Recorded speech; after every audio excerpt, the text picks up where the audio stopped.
great to talk to you today. I love the movie, so I'm really excited to chat about it with you. Thanks, man.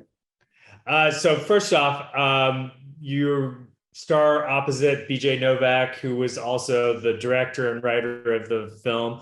Tell us a little bit about what you remember most about working with BJ on the project. Well, I have to be honest. I was a little intimidated at first when BJ just assumed that I could do this role. He's a legend in the comedy space, from even his stand-up comedy from way back when. But he had given me such a great character to play, and I couldn't really say no. It was such a great cast and such a great story, something fresh that I really hadn't seen before. I went in and he led the way.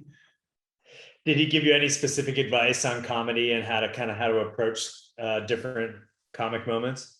Yeah, especially he talked early on about the truth in comedy, and that was all from a book that he gave me. And it was just really, I think a big trap for comedies is playing the joke.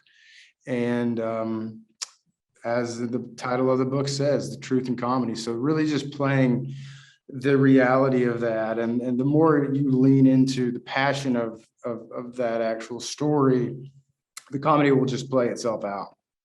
Yeah. So it's such an exciting cast in addition to BJ and yourself.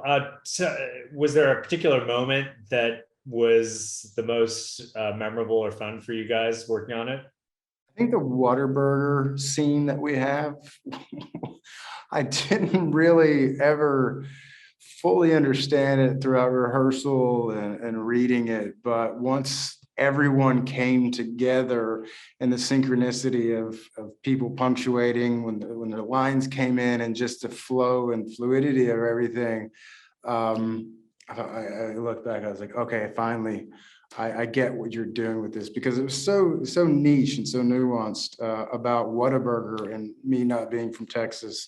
I hadn't had my experience with Whataburger yet.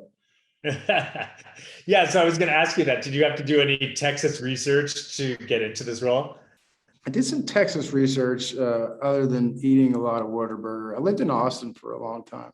And, people are passionate about their music and their food and their culture down there.